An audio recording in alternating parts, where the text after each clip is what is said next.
welcome everyone to the wrap up for Season 3. What an incredible season this has been on Breakpoint. I thoroughly enjoyed all the conversations that I had with some of the brightest minds in security. We started with scaling API security with Bucchi Reddy. API security has been an area which was untouched for a very long time, and suddenly it makes a comeback with a number of different startups working in this space. Then what a comeback. This was followed by some fascinating discussions that we had with Prashant Mahajan on getting domain admin. Again, followed by a number of interesting stories and cases that we heard from Jason Street. All through the season, you will see that we have sprinkled episodes with discussions on AI and ML being so much pertinent as of today, and the application on security is something that we cannot ignore. We wanted to explore on various areas, various teams and startups which are working on applying AI and ML techniques to different areas in security. A bunch of episodes that we recorded for this. Please go ahead and check them out if you're interested in this. This was with Shashank, the Magna, with Runa and Tony. Lastly, if you see, we started with a lot of discussion on automation as well, because that is one of the pertinent pillars of making security efficient for organizations. And that is where we discussed a lot around detection engineering with Wasim. However, by the time we ended the season, we were actually joined by Dr. Anton Chuvakin from Google Cloud, and he joined us for SOC Beyond Automation, where we discussed a bunch of cases where automation actually ends and human expertise begins. Here are some of the highlights of the season for you. Check them out. It's on an average, I think, based on what I have seen. Actually, let me start with the maximum number of unique authentication schemes that are used in a company that I have seen is 20 actually. Oh my God. Literally 20. In a single company there are like 20 different authentications.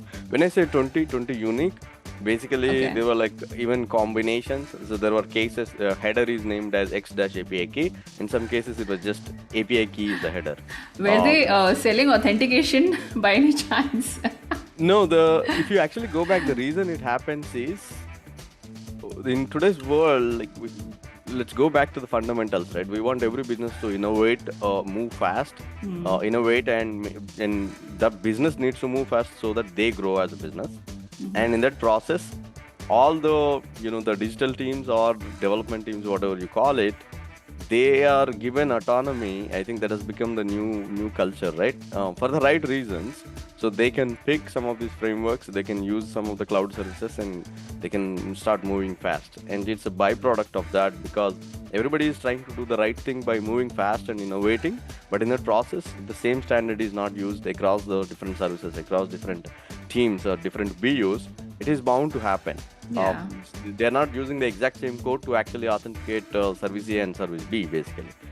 So there are solutions, especially in the area of anomaly detection. So, for example, a developer code committed, if it is like somewhere out of the usual way, for example, the LOCs committed are sort of obfuscated, or which is like not a usual way of doing it, or if a package which is not like updated for a long time and suddenly there is an update. So there are works happening at the anomaly detection level. It's just a simple example of the behavior. But again, I think coming to authentication, authorization. So I think AI can help here big time in this kind of outliers or anomalies which are happening. And that's where I think it can be a big game changer when it comes to software supply chain security, because it doesn't just revolve around few things. It also includes the developer behavior. It also includes your container. Something goes wrong there, it's like But it came up as was the around the New Year time. So many SOC teams don't have all the full resourcing power. So they are Yes. kind of like hit from all sides. The threats are changing and evolving. Then you need to have the content developers or detection engineers kind of like adopt to those. The threat intel team has to give you. But when you don't have this entire team with you at that point of time and they're mostly on vacations, it becomes a bit of a challenge. Yes, definitely. So when I say data, so continuous learning is always a problem, and you have to do it. It's basically how far you want to extend your model to solve the problem, right? For example, this capture thing you talk about, I myself have done this, right? So Oh, great. so when I initially when I've done it, we did it like very basic model. And if you talk about first version of capture, like you talk about old days, like there is a very basic captures was there. So I remember there was a talk long back I attended somewhere, which is somebody has used OCR to actually parse the text, characters into the capture, and they have kind of did it. They didn't require like another model or something like that. But in my experience, what I've done is first set of data is very simple. So I can train with entire capture stream my model, and it was working. But then there came the second type of capture, category capture, where the text the characters were tilted, like something like this. W was like this, I was like Yes, this, like yes. that. So Key one that's simple to measure is what sort of issues, when you go through threat modeling early in the design or pre-development stages, if you find an issue, you've saved a lot of time, right? Because if you think about traditional security where post-implementation of a solution into production or into an environment, you find the issue, and then what do you have to do? You have to remediate it in N+1 version of that code base, right? Or that environment. And so you have to patch something, or you have to, change the code base and fix it. If you can find a flaw that's obviously going to be a true positive, and you get concerted agreement that, hey, this is an issue, and it actually maps to a threat in your threat library, this is one of those, like, I don't like prideful moments because it's such a bad, quality, but it's one of those moments where you can basically hang your hat up on it and say, you know what, as a security champion, I thought this through, and I brought this team together to see a design issue, a permission issue, a configuration issue that actually substantiates a threat in my threat library. The key thing here is that one metric is, did I define a threat library that makes sense to my stakeholders? Typically, most of the initiatives that just to give you a context, most of the initiatives that we've worked on, as far as building the metrics and building a report that is to be delivered to the leadership, we've always started as a prototype, right? Because you don't want to boil the ocean, okay? Yeah. So practical challenges are there. Yes, I'm not going to, shy away from saying that.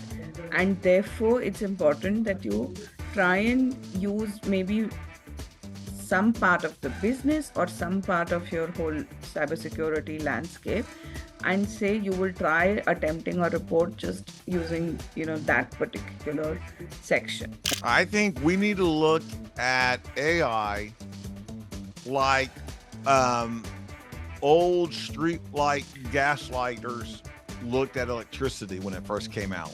It's like, or we need to look at AI how blacksmiths looked at it when the horseless carriage came out. It's like AI, any new technology is going to take people's jobs that just didn't know how to adapt to the new technology. It's like AI is not going to replace you if you couldn't already be replaced by a small shell script anyway, okay? It's like AI should be looked at as something to be used to enhance what you can already do naturally. It's not going to be able to replicate what you do naturally. It's going to enhance what you're going to be able to do. So I think if we start looking at AI as a way to just make us do things better that we just don't have the time to do, like I got AI to create a website for me to use as a weapon. It's like a weaponized website It's like I think that's an example of going by the pretext of what, just for the listeners. So when you are, even when you choose your accounts, right, you can do that carefully so that even if there is noise, people can sort of make sense of it. Here, any fresher, new joinee or intern will have this pretext very well set that they are not able to log in or they've forgotten their password because they're very new to the system. So that doesn't raise too many eyebrows. Yeah, makes it much easier to fly under the radar that way. Yeah. And once you can basically then utilize that access to get familiar with the other systems, and then you can go after the other accounts which might have more privileges, and then allow you to basically move laterally within the network. Yeah. So yes, they're both, right? So when they try to do the exchange, after the encryption key generates the data, right? And they try to match two data, right?